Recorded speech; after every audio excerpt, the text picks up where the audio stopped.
Eduardo sempre foi conhecido como um homem frio, objetivo e extremamente bem-sucedido. Aos 42 anos, era dono de uma das maiores empresas de tecnologia do país, morava em uma cobertura luxuosa no bairro mais nobre da cidade e tinha tudo o que o dinheiro podia comprar.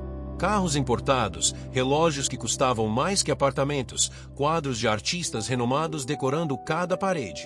Tudo, menos tempo. A trajetória de Eduardo até ali havia sido impressionante. Filho de uma família simples, ele cresceu vendo a mãe trabalhar incansavelmente como costureira durante o dia e faxineira à noite.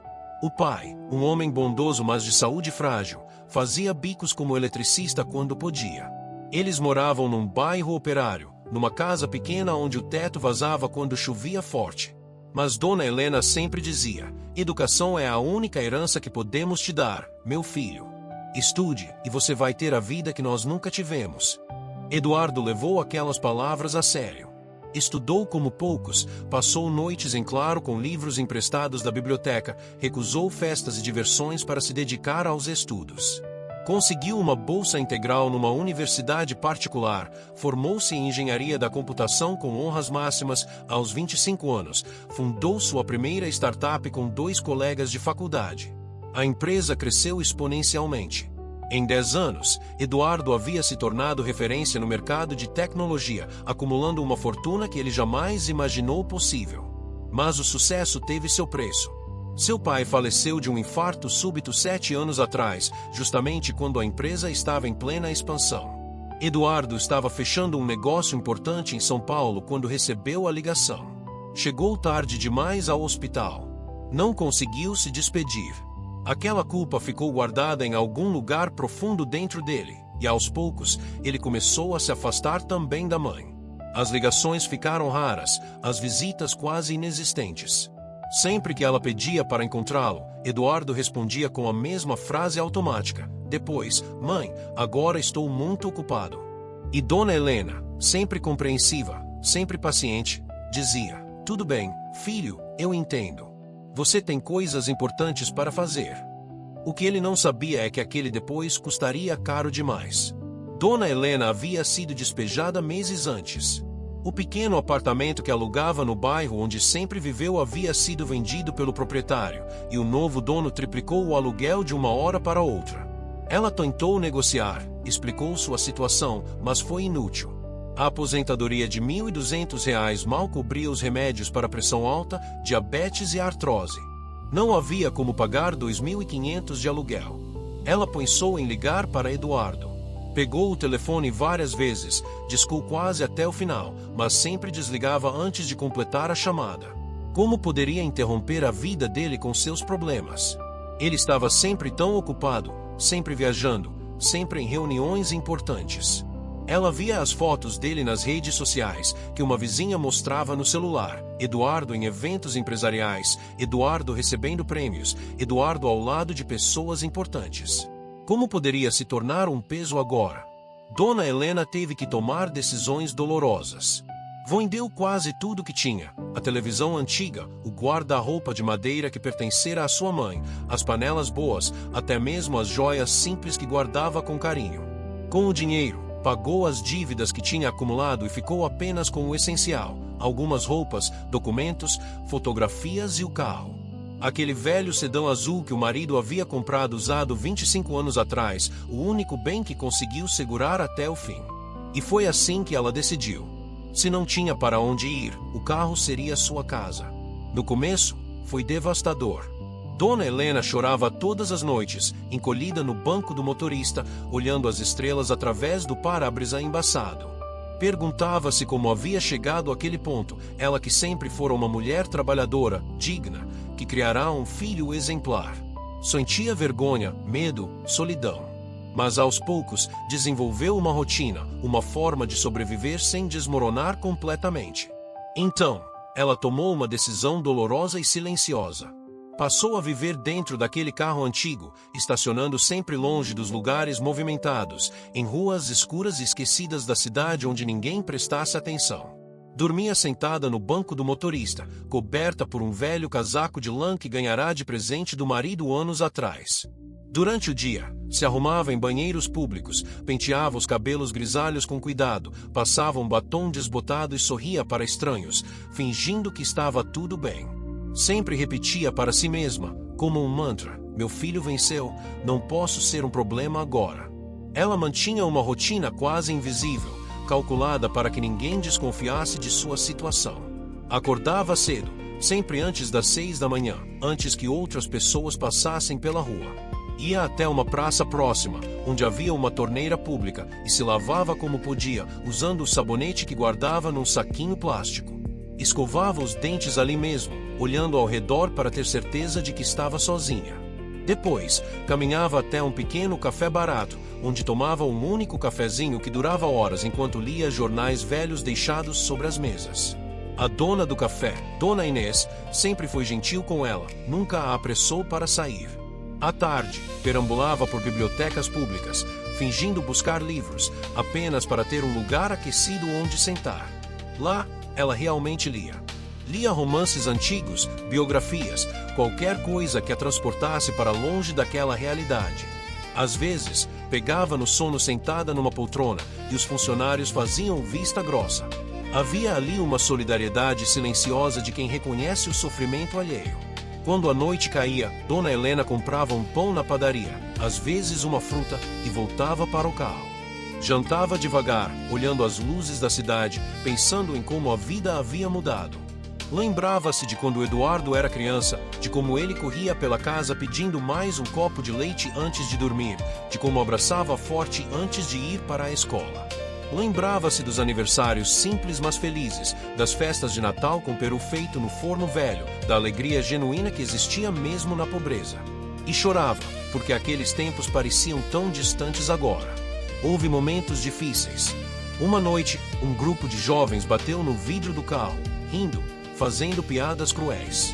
Ela ficou paralisada de medo, fingindo estar dormindo, rezando para que fossem embora. Foram. Outra vez, um segurança de um estacionamento privado a expulsou grosseiramente, dizendo que ela estava sujando o ambiente. Dona Helena pediu desculpas e saiu dirigindo devagar, as mãos tremendo no volante, procurando outro lugar para passar a noite. Mas ela nunca desistiu. Todas as manhãs, acordava e repetia: mais um dia. Eu vou conseguir mais um dia. E conseguia. Eduardo, enquanto isso, acumulava prêmios e reconhecimentos. Sua empresa acabará de fechar um contrato milionário com investidores internacionais, expandindo operações para 3 novos países. Ele aparecia em capas de revistas especializadas, era convidado para palestras em universidades prestigiadas, tinha uma agenda lotada de compromissos importantes. Jantares com executivos, viagens para conferências, reuniões que se estendiam até altas horas da noite. Sua vida era um turbilhão de números, estratégias e decisões que movimentavam milhões. Ele tinha uma namorada, Laura, uma advogada bem-sucedida que entendia perfeitamente o ritmo frenético de suas vidas. Eles se encontravam quando podiam, geralmente em eventos sociais ou jantares de negócios. O relacionamento era conveniente, sem grandes expectativas emocionais. Nenhum dos dois falava sobre família. Eduardo nunca mencionava a mãe. Na verdade, Eduardo evitava pensar nela. Sempre que a imagem de Dona Helena surgia em sua mente, ele a empurrava para longe, justificando que ligaria no fim de semana, que a visitaria no próximo mês, que mandaria uma transferência bancária para ajudar. Mas o fim de semana chegava e ele estava ocupado. O mês passava e ele esquecia. A transferência nunca era feita porque, afinal, ela nunca pedia nada. Na cabeça de Eduardo, sua mãe estava bem. Ela tinha a aposentadoria, tinha o apartamento onde sempre morou, tinha as amigas do bairro. Ela estava bem. Tinha que estar. Porque se não estivesse, ela ligaria, não é? Ela pediria ajuda. Esse pensamento confortava e, ao mesmo tempo, o isentava da responsabilidade de verificar. Mas nenhum prêmio, nenhum contrato, nenhuma capa de revista preenchia o vazio que crescia dentro dele. Ele só não sabia identificar o que era aquele vazio. Pensava que era cansaço, estresse do trabalho, falta de sono. Nunca considerou que pudesse ser culpa, saudade, arrependimento. O destino, porém, tem um jeito cruel de nos ensinar. Numa tarde chuvosa de quinta-feira, Eduardo saiu mais cedo do trabalho. Estava cansado, irritado com o sócio que havia discordado dele numa reunião. Decidiu passar por uma rua diferente, um caminho alternativo que evitava o trânsito do centro. Enquanto dirigia seu carro importado, a chuva batia forte no para-brisa e ele pensava apenas em chegar logo em casa, tomar um uísque e esquecer aquele dia. Ao parar no semáforo, algo chamou sua atenção. Um carro velho estava estacionado na lateral da rua, com os vidros embaçados pela umidade. Havia algo estranho naquela cena, algo que o incomodou sem que soubesse bem porquê.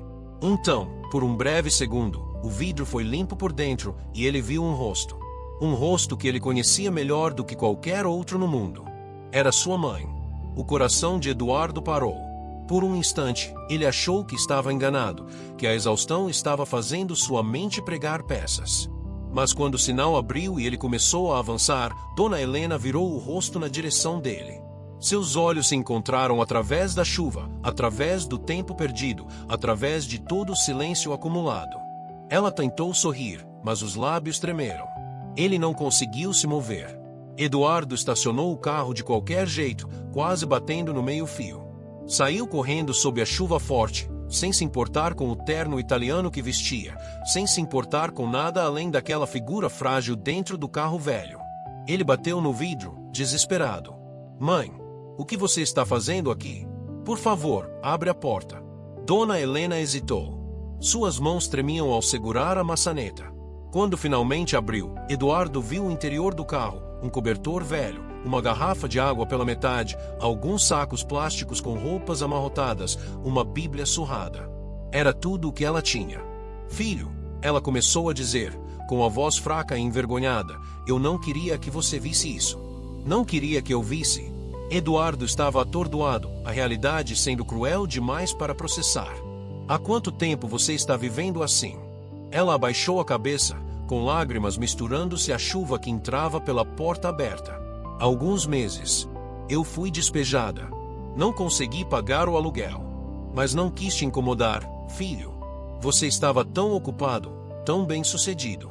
Eu só queria que você continuasse crescendo, sem se preocupar comigo. Eu sempre fui forte. Sempre consegui me virar sozinha. Naquele instante, todo o sucesso de Eduardo perdeu completamente o sentido.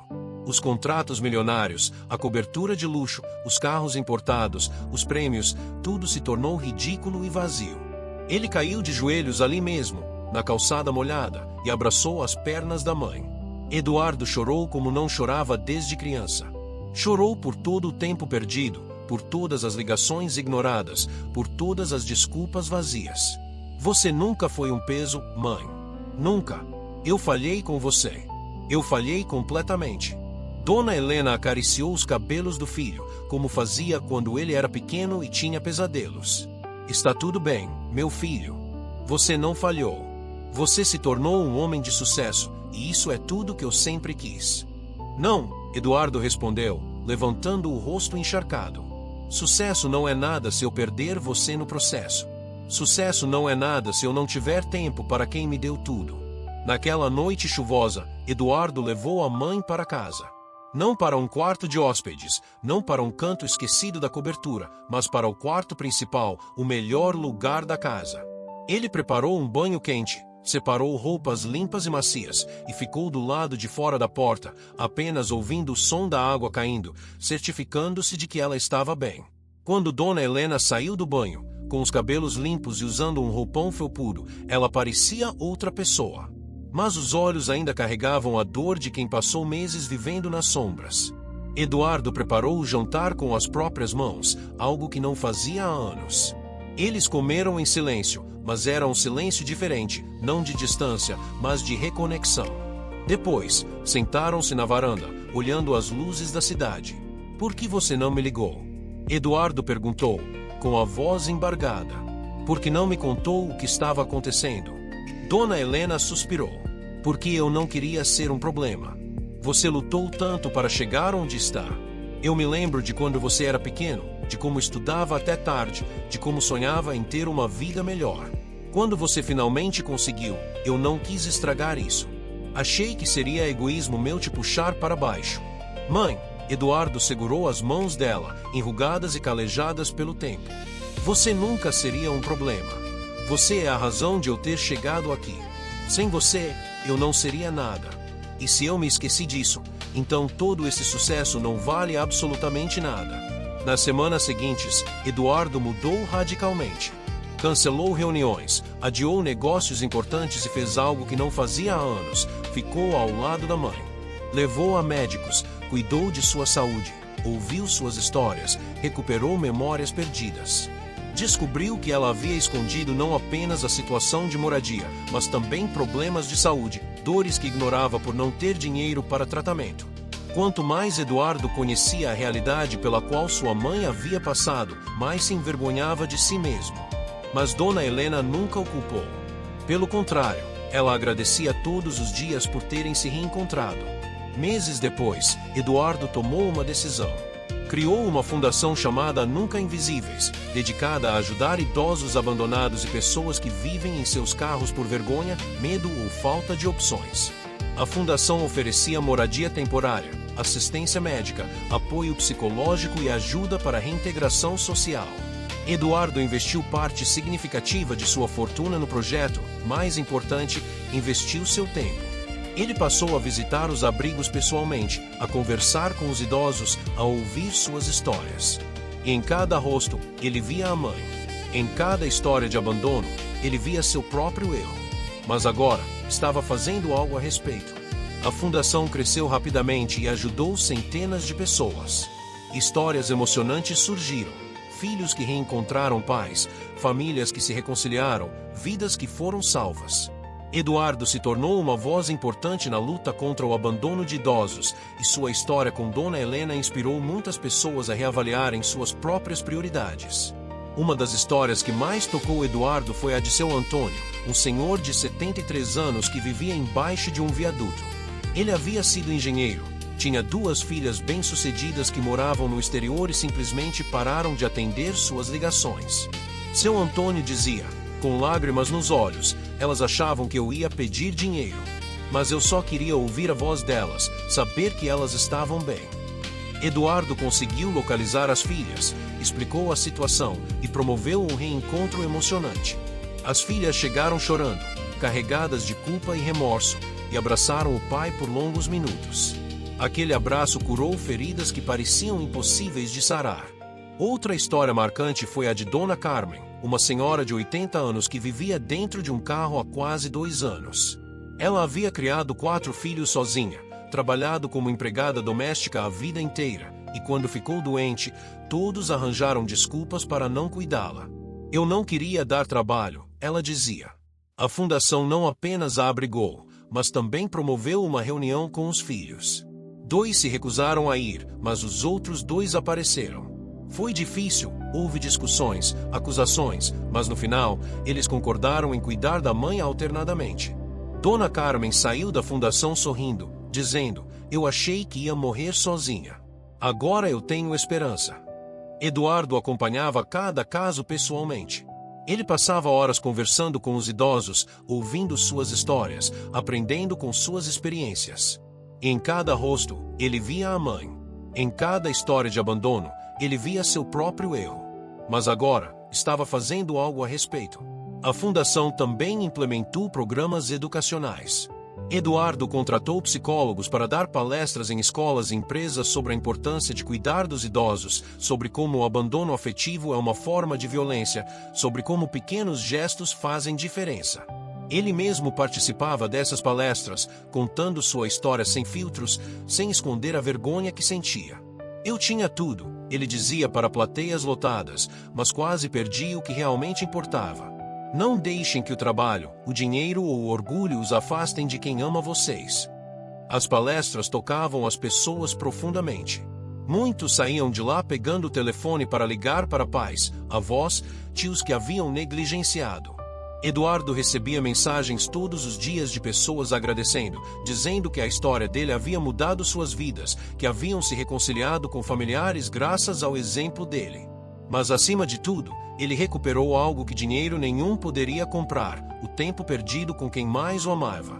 Todas as manhãs, antes de ir ao trabalho, Eduardo tomava café com a mãe. Aos domingos, cozinhavam juntos, revivendo receitas antigas. À noite, antes de dormir, ele entrava no quarto dela apenas para dar boa noite, como ela fazia com ele quando era criança. Dona Helena floresceu.